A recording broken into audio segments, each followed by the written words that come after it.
Good day mga project, welcome back to our channel. For today's video ay magre-repair ulit o mag-re-grease tayo ng hub ulit na LDCNC na 9.0 carbon yung body. Dahil meron isang LDNC na hub na 3.0, yun yung alloy metal lang gitna yung body niya. Dito, malaki siya, mataba. Yan, ito yan. Papakita ko kung paano nire-repack yung ganito, binubuksan. At kung ganito yung hub mo at gusto mo rin siyang linisin o repack, yan, para sa yung video na doon. Kaya samahan mo ako. Panoodin mo hanggang dulo. So, let's go.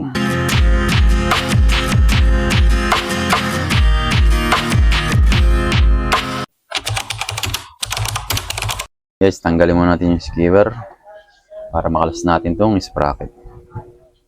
Kuha lang tayong lagayan para doon natin pagsama-samahan yung ating mga kinalas. Malalaman natin kung masama na yung bearing kapag inikot natin to.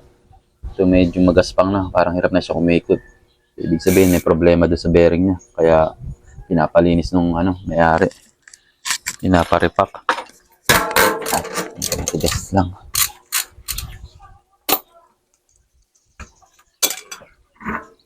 Ayan.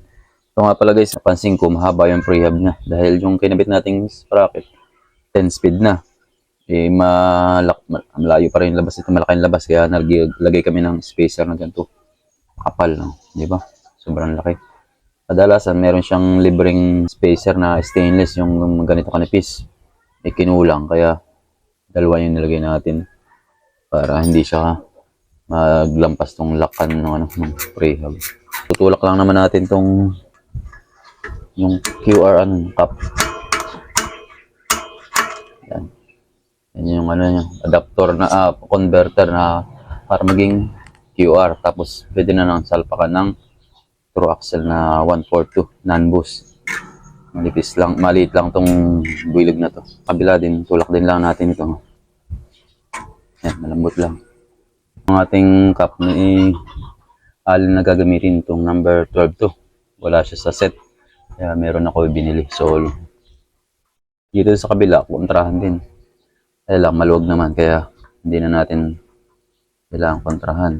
Ganito rin kasi yung gamit dito sa kabila. Kaya nag-iisa lang itong aking ganito. Pero mabuti na lang, maluwag. So yan, may thread ang ating axle. Dito, kailangan nabubunot to. Maganda pa yung bearing na sa hub. Dahil yung iba, may stock, kumakapit yung bearing dito. Talaga lang yung body ang masama na. Ito. Tigas. I-repack lang natin yan para umikot ulit na maayos. Magaspang na rin. Talagang kailangan na lahat i-repack yung bearing. Gaspang na ikot nito. Ito medyo okay pero lalahatin na natin para mas maging maganda. First natin gagamitin, meron tayo naman dyang available na pang tulak yung press fit natin sa headset. So guys, DIY na lang. Gagamitin ko rin itong pangkalas ko ng ng bottom bracket remover. Salpak ko siya para maging space siya. Dito lalabas yung bearing sa yung axle. Pasok lang natin sa kaliwa. Yan. Tapos magiging pang tulak ito. Yung lock niya. Tutulak niya yung axle papunta dun sa ating bottom bracket remover. Limitan lang natin ito ng katala. Ikot natin papasok, paloob. Ayan, umuusod na. Mutulak na siya. So, nagkaroon na tayo ng pangtanggal ng bearing. Diba? Hindi na natin kailangang pukpukin. So, paano naman sa kabila? Ganon din ang gagawin natin sa kabila naman, guys. Kaya mahalaga yung meron tayong tools na available. Pero kahit hindi siya yung para dun talaga, gawin na natin ang paraan. So, pag natanggal natin yung bearing, gawin naman natin kabila. Balikan lang natin. Tapos ganun ulit. Suot natin yung ating press fit na pang press fit tool. Ayun, lock. Tulak ulit natin. Ayan. Medyo matigas siya dun. Kumapit. Pero tanggal na ulit. Ayan. Diba? Wala nang kahirap-hirap. Matagal agad natin yung bearing natin ng hindi natin ginagamitan ng pukpok. pala yung spacer nung sa prehab saka sa bearing, kaya mahalaga to guys. Pag ito nawala, hindi na ikot ng pabak at papatras yung prehab. Madalas merong nagtatanong kung bakit nawawalan daw ng di nagbaback pedal yung kanilang prehab. Kapag naka seal bearing tayo, tinatanong ko yan kung may spacer pa rin nailagay. Dahil ito yung nagpapagitan doon sa bearing at saka doon sa bearing ng prehab. Siya yung magiging space para hindi magdikit. Dito naman, bearing puller na yung gagamitin natin dito guys. Pagka gantong walang tayong tutulakan, yung puller na ang kailangan magalis ng bearing. Kung wala naman, yun, wala tayong magagawa kundi pukpok or sinsil. Basta wag lang natin lalakasan para hindi masira yung bearing, madamage. Dahan-dahan lang para dahil alam ko namang mahirap na bumili ng mga tools.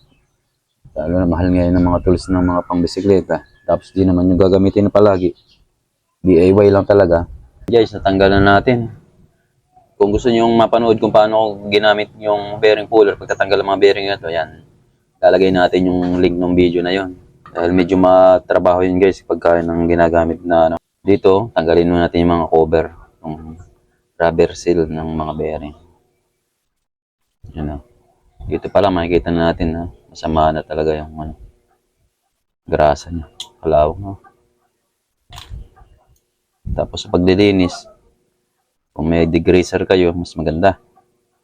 Pero kung budget, lang naman tayo eh. Pero ngayon, hindi na budget pala yung palinis natin dahil yung crudo, isa sa pinakamahal ngayon. Kaya, makakapaggamit na tayo ngayon gasolina. Mas mura-mura. Yan. Talagang masama na yung mga grasa niya. Tagal na stock to, kaya nagkaganito. Yan, sabi ni customer, i-repack na daw lahat. Para masiguradong bago lang mga grasa ng mga bearing ngayon. Smooth na ulit ang ikot. So yan. Plus na natin lahat niya. Linisin ko ulit isa-isa yan. So hindi ko napapakita kung paano malinis dahil maduduman tong ating camera ay pag yan mga ka-project. Nilinis ko na yung mga bearing at saka yung ibang part. Dito hindi ko na kanilas yung mga post dahil okay naman, malinis pa saka yung spring. Pagka madumi na yung ganito nyo, kalasin nyo na, tanggalin nyo lang ito. Itong pinakalak nyo dito, plastic lang yan naman. Madaling matanggal. Tapos yung mga spring, tsaka yung pawis, tanggalin nyo lang. Dito naman yung bearing natin, yung itsura niya. Okay pa, goods pa oh. Smooth na smooth pa. So ito, nilinis natin ng crudo, gamit yung crudo. Yun yung mga stock ko pa naman, kaya hindi pa ako nabili ng mahal na crudo ngayon. Tapos yun, linis ng sabon, ganlaw. Tapos yun, wala yung ating compressor dahil nasira. Tinuyo ko. Kaya natagalan bago natin lagyan ng grasa. Dahil air dry ang ginawa natin. Ito, mga part na to. Kaya yung cover, okay na.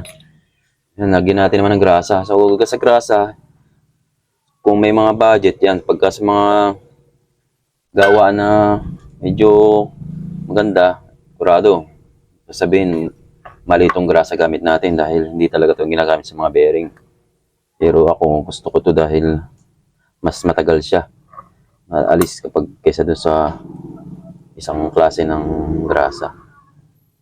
Yun naman talagang para sa na kulay puti talagang medyo may presyo. Paglalagay lang, ganito lang ginagamit guys, syringe, tapos patanin nyo lang dyan, paikot.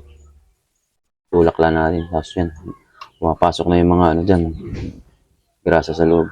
Ito nga pala, madalas itanong to sa ating vlog na pag nagkakalas tayo ng mga bearing na mga hub, itong number, ayan ha, sasabihin ko na para pag kami nagtanong, alam nyo na.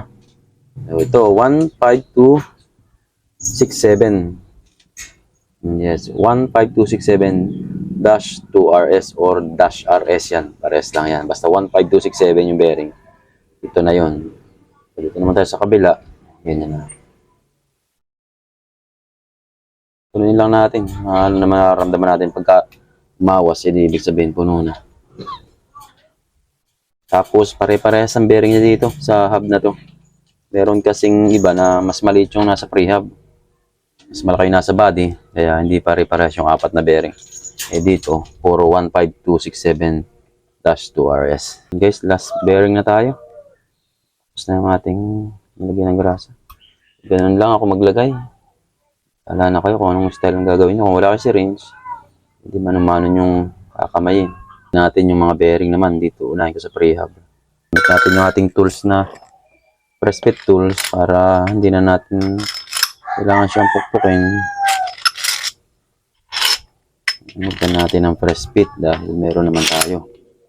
So pag gaganto, lagyan natin muna ng grasa. Tapos pasok lang natin. Puro tayong bearing. Pero kung walang-wala talaga guys, no choice kayo. Pukpok na lang. Basta ingatan nyo lang dahil pag malapit na, yan. Gamitan na natin ng katala para matulak na. Dahil matigas to. Hindi natin kaya ng kamay yan. Ikot lang. Mararamdaman natin matigas na yan. Yan. Okay na.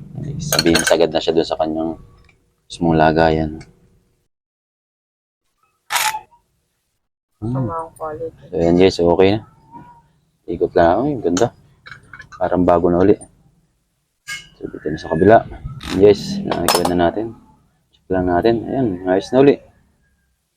Yung bushing nga pala, hindi ko na napakita pero yun. Yun, na bago tulong lagyan natin itong bearing. Makalimutan. So after natin dito, ito na tayo sa body. Ito naman tayo sa half body. So gamit pa rin yung ating press fit tools. Pero, konti lang. So natin ulit yung bearing.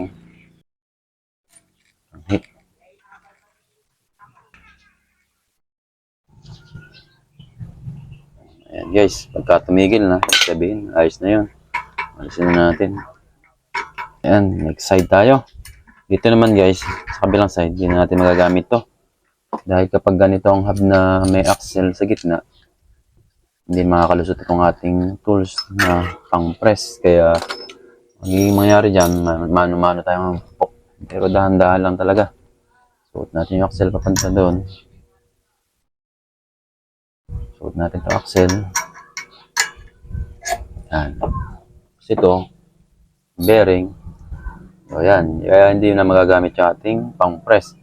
So, gagawin natin, kuha lang tayo ng pantulak dito para mailubog. Dito, dahan-dahan lang napukpok ang ating gawin para hindi masira ang ating madamage ang ating bearing. Paikot. Ayan, pag tumigil na, parang iba na yung taging-ting niya. Ayos, okay na. Tapos walang alog.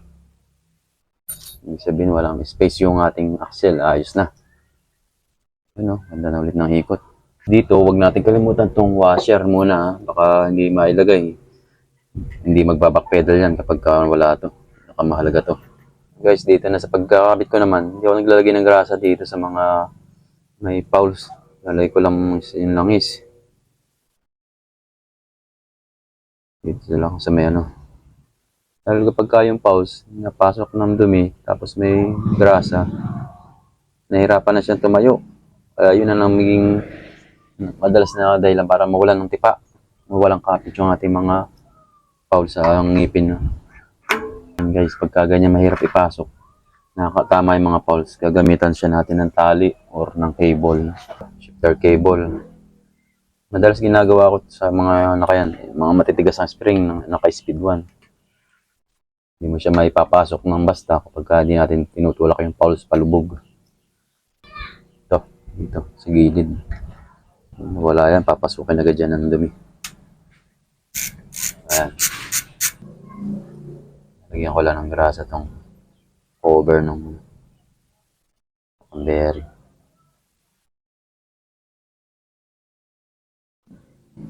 So ito, dito to sa may cassette. Dito sa may nakabitan ng sprocket.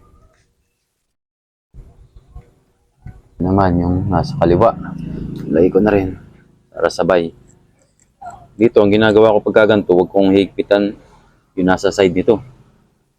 Sa kanan. Dahil pagka magkakalas kayo, tatanggal kayo ng prehab, hirapan kapag itong laging kaliwa ang natatanggal. Kaya dito, okay lang yung maluwag, medyo maluwag ng konti sa side ng drive side dito. Okay. Store natin para sa quick release. Bigyan natin ng grasa para hindi siya na stuck ng Mahirap tanggalin.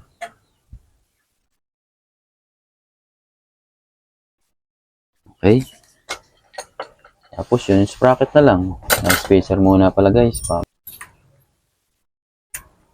Saka yung sprocket natin. Yan, matapos na tayo.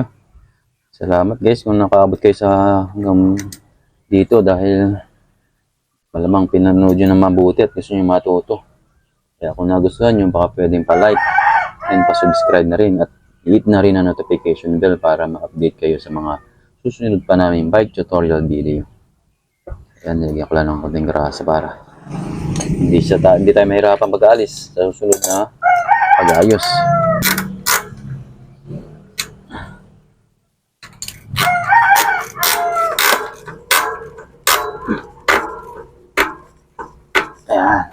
Ayan, ayos. Smooth na uli. Kayang-kaya nyo rin to basta panoodin, tinapos nyo yung video. Sigurado magagawa nyo rin yung mga bike nyo. Okay. So ayan, maraming salamat mga ka-project sa patuloy na nanonood at sumusuporta. Sana huwag kayong magsasawa. At kung bago pa lang dito sa video na ito, huwag kayong magkalimutan mag-like at mag-subscribe na rin. At hit na rin ang notification bell para sa mga susunod pa nating bike tutorial video. Sana nagustuhan nyo muli ang ating video at nakatulong. Sana may natutunan kayo. At pipilitin natin makagawa pa ng mga mas marami pang video para makatulong sa mga kapwa natin siklista dyan.